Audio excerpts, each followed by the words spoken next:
नमस्ते विद्यार्थियों, डॉक्टर कीर्ति की हिंदी की दुनिया में आपका स्वागत है। आज हम हिंदी व्याकरण के अंतर्गत क्रिया यह प्रकार देखने वाले हैं। हम देखने वाले हैं कि क्रिया के कितने प्रकार होते हैं। तो सबसे पहले हमें क्रिया की परिभाषा जान लेना चाहिए और उसके पहले भी ये जान लेना चाहिए कि बिना क्रिया के कोई भी वाक्य पूरा नहीं हो सकता है ना। अगर किसी वाक्य में क्रिया नहीं होगी तो वो वाक्य अधूरा होगा, उस वाक्य का अर्थ पूरा नहीं हो पाएगा। जैसे अगर हम ये कहें कि मैं कहानी, तो ये अधूरा वाक्य हो जाएगा क्योंकि इसमें क्रिया नहीं है। और अगर मैं कहूँ कि मैं कहानी पढ़ रही हूँ, तो यहाँ पे पढ़ रही हूँ ये क्रिया हो गई है ना। तो बिना क्रिया के जो है वाक्य इनकम्प्लीट होता है। अब हम क्रिया की परिभाषा को देख लेते हैं। तो क्रिया की परिभाषा इस तरीके से होती है कि जिन शब्दों से किसी कार्य के करने या होने का पता चलता है उन्हें हम क्रिया कहते हैं। तो क्रिया का जो मूल रूप होता है वो धातु कहलाता है। यानी किसी भी शब्द का जो मूल रूप होता है, क्रिया वाला जो शब्द है उसका जो मूल रूप होता है वह धातु कहलाता है। और इस धातु के साथ हम जब ना प्रत्यय लगा देते हैं तो क्रिया का सामान्य रूप जो है वो बन जाता है। वो किस तरीके से, तो यहाँ पे देखते हैं। जैसे धातु रूप यानी कि किसी भी क्रिया का हम मूल रूप देख रहे हैं, मूल शब्द देख रहे हैं, क्या है। जैसे बोल, पढ़, घूम, लिख, गा, हंस, देख वगैरह है ना, आदि आदि।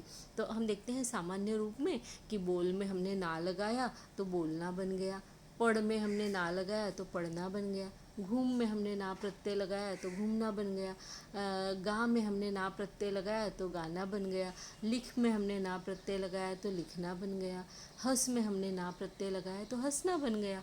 और उसी के साथ में देख, इसमें हमने ना प्रत्यय लगाया तो यहाँ पे देखना, ऐसा सामान्य रूप उसका हो गया। अब क्रिया के जो भेद है उसको जानने से पहले अगर हम ये समझ लें कि जैसे क्रियाएं जो होती है वो दो प्रकार की होती है। एक तो स्वयं घटित क्रियाएं होती है और कुछ क्रियाएं जो होती है वो की जाती है। जैसे अगर कहें कि मैदान में घास लंबी हो गई है, तो हो गई है जो है ये स्वयं घटित क्रिया को दिखाती है ना, घास अपने आप बढ़ी है। लेकिन अगर ऐसा कहा जाए कि माली घास काट रहा है, तो फिर माली के द्वारा की गई क्रिया है घास काटने की, है ना। तो काट रहा है, ये क्रिया किसने की है, माली ने की है। अब हम यहाँ पे देखते हैं कि क्रिया के भेद यानी कि क्रिया के प्रकार दोनों एक ही होते हैं, चाहे भेद बोल लीजिए चाहे प्रकार बोल लीजिए। तो क्रिया के जो प्रकार होते हैं हम आज कर्म के आधार पर देखने वाले हैं। तो कर्म के आधार पर क्रिया के प्रकार कितने होते हैं वो हम देखेंगे। और इसके बाद वाले वीडियो में हम देखेंगे रचना के आधार पर क्रिया के प्रकार, है ना। तो जब हम ये देखते हैं कि कर्म के आधार पर तो सकर्मक क्रिया और अकर्मक क्रिया होती है, लेकिन जब हम रचना के आधार पर क्रिया के भेद देखते हैं तो वहाँ पे सरल वाक्य, संयुक्त वाक्य और मिश्र वाक्य, इस तरीके के प्रकार हो जाते हैं। अब क्रिया जो होती है यहाँ पे सकर्मक क्रिया कर्म के साथ में होती है, और जो अकर्मक क्रिया होती है वह कर्म के बिना होती है। हमको यहाँ नाम से भी पता पड़ता है ना, स यानी साथ में, तो स यानी कर्म के साथ, और अ यानी नहीं यानी बिना, तो यानी कर्म के बिना। तो एक सकर्मक क्रिया में कर्म साथ में होता है और अकर्मक क्रिया में जो होता है कर्म नहीं होता है। अब हम यहाँ पे एक एग्जाम्पल को अगर देखें कि अध्यापिका पाठ पढ़ाएंगी, है ना। हमने ये जो यहाँ पर क्या ले लिया है, वाक्य ले लिया है कि अध्यापिका पाठ पढ़ाएंगी। तो यहाँ पे पाठ क्या है, कर्म है। पढ़ाने का कर्म किस पे किया जा रहा है, पाठ पर किया जा रहा है। किसके द्वारा किया जा रहा है, अध्यापिका के द्वारा किया जा रहा है। अध्यापिका कौन हो गई इस वाक्य की, कर्ता हो गई। कर्म किस पे हो रहा है, पाठ पर हो रहा है ना। और पढ़ाने की जो है क्रिया हो रही है, ठीक है। तो माली ने पौधों को सींचा, सींचने की क्रिया किस पर हुई, पौधों पर हुई। कर कौन रहा है, कर्ता कर रहा है। तो माली कौन है, कर्ता है। और पौधों के ऊपर कर्म हो रहा है, और सींचना क्या है, क्रिया है। तो इस तरीके से हम देखते हैं कि यहाँ पर हमने देखा कि पाठ और पौधे, यानी ये जो हम दोनों चीज़ें यहाँ पर देखेंगे ना कि पाठ और ये देखिए, ये पाठ और ये पौधे, तो इनमें हमने देखा कि अध्यापिका और माली जो है इनका सीधा फल इन्हीं पर पड़ रहा है ना, इनके द्वारा की गई क्रिया का सीधा फल पाठ पर और पौधों पर पड़ रहा है, और इसीलिए ये जो है सकर्मक क्रिया है। अगर हम कहें कि जैसे कर्ता और क्रिया के बीच हम अगर क्या, किसे, किसको, ये अगर प्रश्न करके देखें और उसका अगर हमको उत्तर मिल जाए तो फिर वहाँ पे सकर्मक क्रिया होती है। जैसे हम इन वाक्यों में देखें कि जैसे यहाँ पर जैसे पाठ है, यहाँ पर जैसे पढ़ाएगी है, यहाँ पर जैसे सींचा है, तो हम इनमें अगर क्या वाक्य क्या प्रश्न पूछे कि क्या पढ़ाएंगी, तो समझ में आ रहा है पाठ पढ़ाएंगी, है ना। क्या सींचा, तो पौधों को सींचा।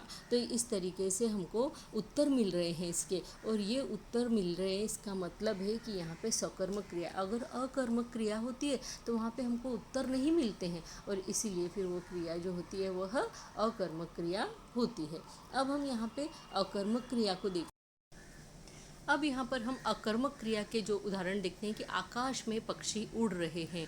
तो यहाँ पर अगर हम ये प्रश्न करें कि पक्षी क्या उड़ रहे हैं, तो हमको यहाँ पर जो है उत्तर नहीं मिल रहा है। ज़ोर से विनय ज़ोर से चिल्ला रहा है, तो ज़ोर से क्या चिल्ला रहा है, इसका उत्तर हमको यहाँ पे नहीं मिल रहा है, इसलिए ये अकर्मक क्रिया है। इसमें जो है कर्म हमें दिखाई नहीं दे रहा है। अब सकर्मक क्रिया के प्रकार हम देख लेते हैं कि एक कर्मक क्रिया, एक कर्मक क्रिया में हम एक कर्मक क्रिया और द्विकर्मक क्रिया, सकर्मक क्रिया के ऐसे दो प्रकार होते हैं। जैसे यहाँ पर हमने पहला एग्जाम्पल लिया कि शानू फिल्म देख रहा है, और दूसरा लिया है रिया पौधा लगा रही है। अब इन वाक्यों में आप देखेंगे कि जिस सकर्मक क्रिया का केवल एक ही कर्म होता है वह एक कर्मक क्रिया होती है ना, क्योंकि उसमें एक ही कर्म हो रहा है। शानू फिल्म देख रहा है, क्या देख रहा है, फिल्म देख रहा है ना। फिल्म देखने का कर्म किस पर हो रहा है, फिल्म पर हो रहा है ना, देखने का। क्रिया क्या है, देखना, और शानू क्या है, कर्ता। फिल्म क्या है, यहाँ पर उस पर कर्म हो रहा है, यानी कर्म। यहाँ पे लगा रही है क्या है, कर्म है।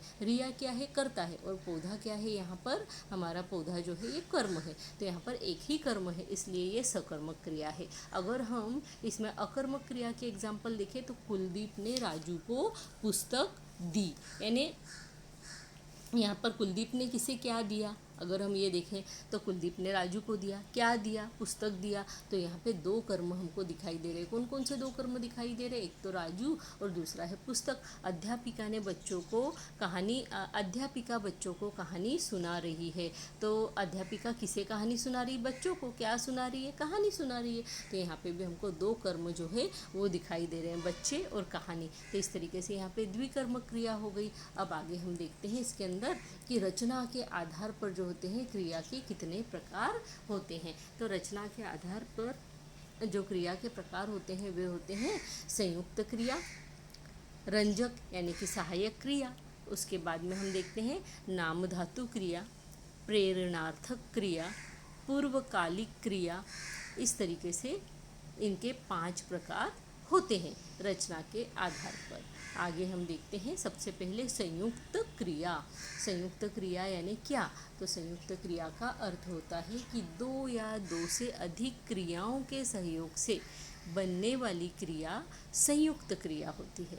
इसमें एक मुख्य क्रिया होती है और दूसरी जो होती है सहायक क्रिया होती है, जो कि मुख्य क्रिया के अर्थ का विस्तार करती है, यानी मुख्य क्रिया के अर्थ को हमें अच्छे से समझाती है। जैसे उदाहरण के लिए सोनिया खाना खा रही है, तो खा ये क्या है, मुख्य क्रिया है, और रही है इसमें क्या हो गई, सहायक क्रिया हो गई। आगे हम देखते हैं हर्ष पिताजी बुला रहे हैं, यानी हर्ष को बोला जा रहा है कि पिताजी बुला रहे हैं। तो बुलाना क्या हो गया, बुला यहाँ पे मुख्य क्रिया हो गई, और रहे हैं यहाँ पर क्या है, सहायक क्रिया हो गई। उसी तरीके से वह विद्यालय से आ गया, तो यहाँ वह विद्यालय से आ गया, आ जो है ये मुख्य क्रिया है, और गया जो है ये यहाँ पे क्या है, सहायक क्रिया है। तो इस तरीके से मुख्य क्रिया और सहायक क्रिया दोनों हम देखते हैं। और जब सहायक क्रिया लगती है तो मुख्य क्रिया का विस्तार करती है ना, मुख्य क्रिया के अर्थ को सहायक क्रिया जो है पूरा करने में मदद करती है, और इसीलिए हम उसको सहायक क्रिया ऐसा कहते हैं। दूसरा जो है सहायक क्रिया देख रहे हैं हम, अभी हमने देखा संयुक्त क्रिया, क्योंकि दो क्रियाएं मिल रही है ना, दो क्रिया, मुख्य क्रिया और सहायक क्रिया मिलकर अर्थ को ला रही है। अब हम दूसरा देखते हैं सहायक क्रिया, इसको रंजक क्रिया के नाम से भी जाना जाता है। तो जब कोई क्रिया, अब हमने ऊपर जो सहायक क्रिया देखी वैसी सेम यहाँ पे भी रहेगी। देखिए अब इसको कैसा होता है कि जब कोई क्रिया मुख्य क्रिया के साथ जुड़कर अपना अर्थ खो देती है और मुख्य क्रिया के अर्थ में विशेषता लाने का प्रयत्न करती है, तब वह रंजक या सहायक क्रिया कहलाती है। अब उदाहरण के लिए हम देखते हैं कि आप लोग अंदर आ जाओ, तो यहाँ पर भी मुख्य क्रिया आ और जाओ जो है सहायक क्रिया है। जाओ शब्द ने, जाओ का अपना एक मीनिंग है कि जाओ यानी जाना है ना, किसी को हम जाने के लिए बोल रहे हैं, उसने अपना अर्थ खो दिया। और आ जाओ यानी अंदर आने के लिए जाओ शब्द का उपयोग जो है वो किया गया। तो आ शब्द के अर्थ को पूरा करने के लिए जो है जाओ ने मदद किया है ना, इसलिए सहायक क्रिया। दूसरा देखते हैं, रीमा आते ही चिल्लाने लगी। तो चिल्लाना ये क्या है, मुख्य क्रिया है। लगी क्या है, सहायक क्रिया है, उसको पूरा कर रही है। अब तीसरा प्रकार जो होता है वह होता है नाम धातु क्रिया।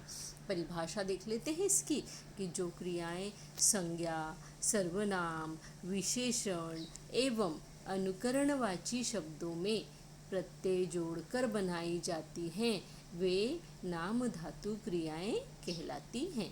अब हम यहाँ देखते हैं संज्ञा शब्दों से बनने वाली नाम धातु क्रिया कौन सी होती है। तो संज्ञा शब्दों से बनने वाली, जैसे संज्ञा शब्द यहाँ पर हमने लिए शर्म, शर्म से बन गया शर्माना। बात, बात से बन गया बतियाना। झूठ से बन गया झुठलाना। टक्कर से बन गया टकराना। इसी तरीके से हम आगे देखते हैं कि सर्वनाम शब्दों से नाम धातु कैसे बनते हैं। तो सर्वनाम जैसे मैं से क्या हो गया मिमियाना।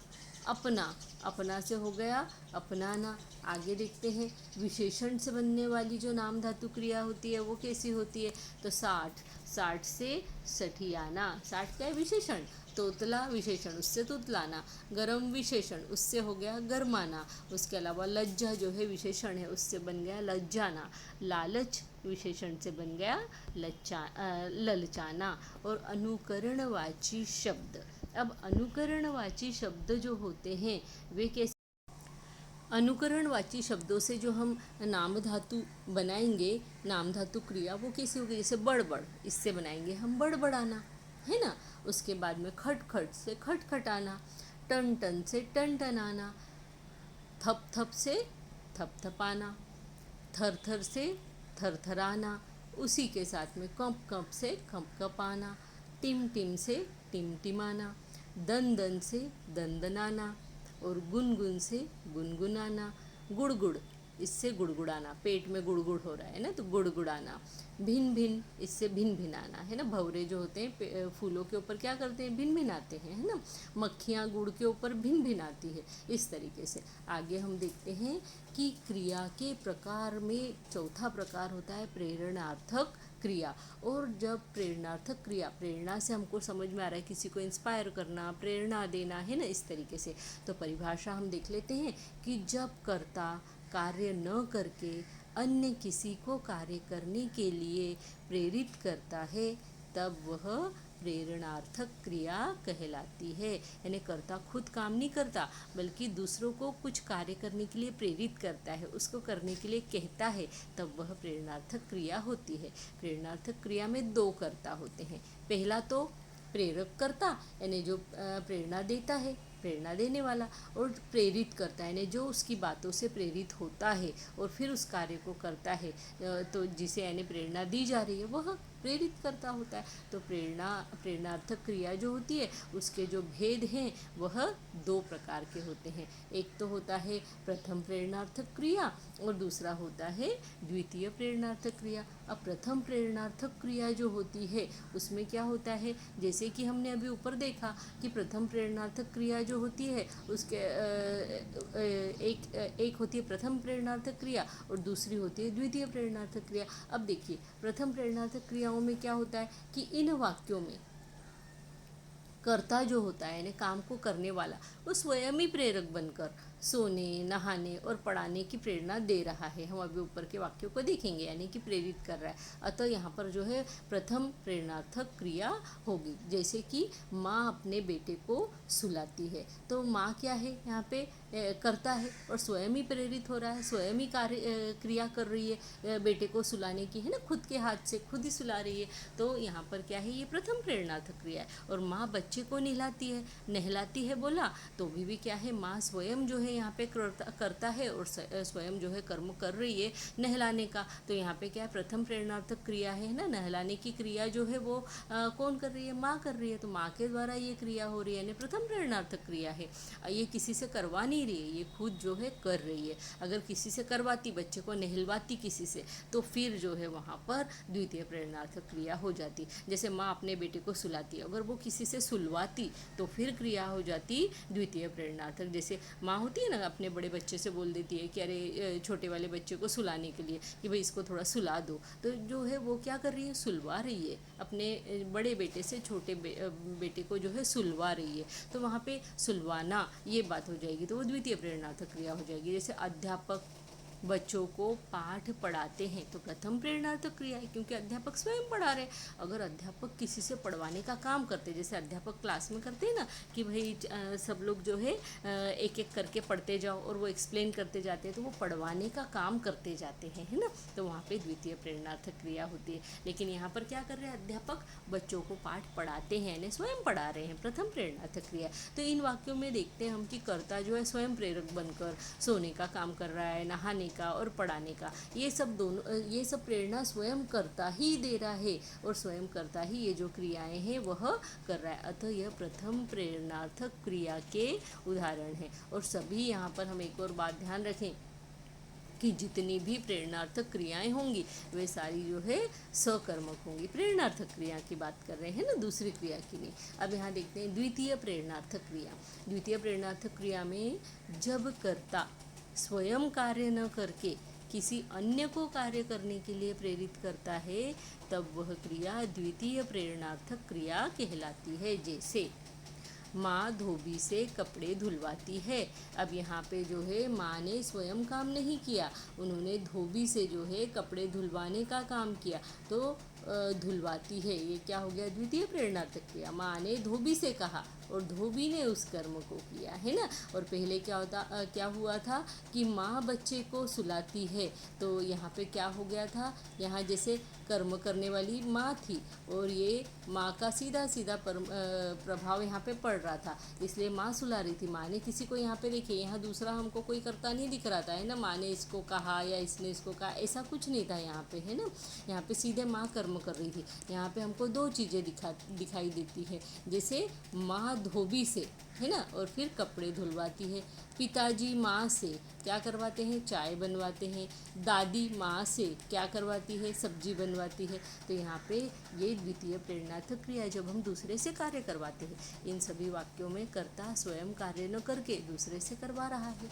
अब प्रेरणार्थक क्रियाओं के हम यहाँ पर उदाहरण को देख लेते हैं। जैसे मूल क्रिया कैसी होती है, मूल क्रिया को हम धातु रूप भी बोलते हैं ना, तो ये जो है धातु रूप है। फिर इसका प्रथम प्रेरणार्थक रूप कैसे बनता है, द्वितीय प्रेरणार्थक रूप कैसे बनता है, वो देखते हैं। जैसे लिखना, लिखाना, लिखवाना, देना, दिलाना, दिलवाना, खाना, खिलाना, खिलवाना, घूमना, घुमाना, घुमवाना, रोना, रुलाना और रुलवाना। तो प्रथम प्रेरणार्थक में आपने देखा कर्ता स्वयं कर रहा है ना, और द्वितीय प्रेरणार्थक में किसी से कार्य करवाया जा रहा है। तो जब कार्य किसी से करवाया जाता है और वहाँ पे द्वितीय प्रेरणार्थक क्रिया की पहचान होती है, वाना, वाना, वाना, ये वाले आते हैं। और जब हम प्रथम प्रेरणार्थक देखते हैं तो उसमें ना प्रत्यय आते हैं, हर जगह पे जो है ना प्रत्यय हमको दिखाई देते हैं। इस तरीके से प्रथम और द्वितीय प्रेरणार्थक की जो है क्रिया की पहचान भी हो जाती है। अब हम दूसरा प्रकार देखते हैं इसमें आगे, और वह है पूर्वकालिक क्रिया। अब हमने यहाँ पे जो है द्वितीय प्रेरणार्थक क्रिया और ये किसके अंदर देखी थी, प्रेरणार्थक क्रिया के अंदर। अब हम यहाँ पे इसका जो है पांचवा प्रकार देख रहे, और पांचवा प्रकार जो होता है यहाँ पर लास्ट वाला है ना, ये अंतिम प्रकार है, और वह है पूर्वकालिक क्रिया। अब पूर्वकालिक का अर्थ क्या होता है कि पहले समय में हुई क्रिया, यानी पहले समय में। तो पूर्वकालिक क्रिया मूल धातु में कर अथवा करके ऐसा लगाकर बनाई जाती है। जैसे अगर एग्जाम्पल के लिए हम देखें कि मैंने घर पहुंचकर चैन की सांस ली, तो यहाँ पे जो है सांस लेना ये क्रिया है, मुख्य क्रिया है, लेकिन उसके पहले पहुंचकर ये क्रिया आ गई। तो ये क्रिया क्या मुख्य क्रिया के पहले घटित हो गई, तो ये पूर्वकालिक क्रिया हो गई। और ये कौन सी हो गई, मुख्य क्रिया हो गई। तो मुख्य क्रिया से पहले अगर कोई क्रिया हो जाती है तो हम उसको पूर्वकालिक क्रिया ऐसा कहते हैं। या फिर दो क्रियाएं होती है ना, दो क्रियाओं में पहली क्रिया जो है पूर्वकालिक क्रिया और दूसरी क्रिया जो है वो मुख्य क्रिया, क्योंकि मुख्य क्रिया जो होती है किसी भी वाक्य के अंत में लगती है। अब हम देखते हैं, राजू ने भागकर बस पकड़ी। तो भागना भी क्रिया है, पकड़ना भी क्रिया है, तो ये पूर्वकालिक क्रिया हो गई और ये जो है मुख्य क्रिया हो गई। आगे देखते हैं, पिताजी ने घर पहुंचकर भोजन किया, यानी पूर्वकालिक क्रिया पहुंचकर हो गई और किया जो है वो मुख्य क्रिया हो गई, है ना। इसी तरीके से रामू दौड़कर बाहर आया, तो पूर्वकालिक क्रिया दौड़कर, और आया जो है मुख्य क्रिया। उसने छत पर चढ़कर कपड़े सुखाए, तो चढ़कर क्या है पूर्वकालिक क्रिया और सुखाई जो है वो मुख्य क्रिया। उसी के साथ में चिड़िया उड़कर पेड़ पर बैठ गई, तो चिड़िया उड़कर क्या हो गई पूर्वकालिक क्रिया। बैठने के पहले बैठ गई, बैठने के पहले क्या उड़कर बैठी ना, तो उड़कर भी क्रिया हुई, तो पूर्वकालिक क्रिया। बैठ गई जो है वो मुख्य क्रिया। माँ खाना खाकर सोने चली गई, तो खाना खाकर क्या हो गया पूर्वकालिक क्रिया और सोने चली गई, तो इसमें जो है गई क्या हो गया मुख्य क्रिया हो गया। अब यहाँ पे हम देखते हैं, बेटा थोड़ा पढ़कर सोने जाना, यानी बच्चे जो है पढ़ते नहीं है तो हम माताएं बोलती हैं घर में कि बेटा थोड़ा पढ़ लेना फिर सोने जाना, यानी पढ़कर सोने के लिए जाना। तो पढ़कर पूर्वकालिक क्रिया और जाना जो है मुख्य क्रिया। अब घर आकर खाना खा लेना, तो आकर जो है वो पूर्वकालिक क्रिया हो गई और खा लेना जो है मुख्य क्रिया हो गई। इसी तरीके से हम पूर्वकालिक क्रिया की अगर परिभाषा देखें तो जिस वाक्य में मुख्य क्रिया से पहले कोई क्रिया हो जाए तो वह पूर्वकालिक क्रिया कहलाती है। इस तरीके से हम इसकी परिभाषा लिख सकते हैं। तो विद्यार्थियों, आपको क्रिया और क्रिया के प्रकार ये वाला वीडियो कैसा लगा, ये मुझे आप कमेंट बॉक्स में लिखकर ज़रूर से बताइएगा। और वीडियो देखने के बाद में लाइक कीजिए, शेयर कीजिए और अपने फ्रेंड्स के साथ में शेयर भी ज़रूर कीजिए, क्योंकि मिल बांट कर पढ़ने से ज्ञान बढ़ता है, कभी भी कम नहीं होता। इस बात को हमेशा ध्यान में रखिए। इसी के साथ में मिलती हूँ आपसे अगले किसी अच्छे वीडियो में। तब तक के लिए धन्यवाद और नमस्ते। इसी के साथ में इस वीडियो को मैं यहाँ पर बंद करती हूँ।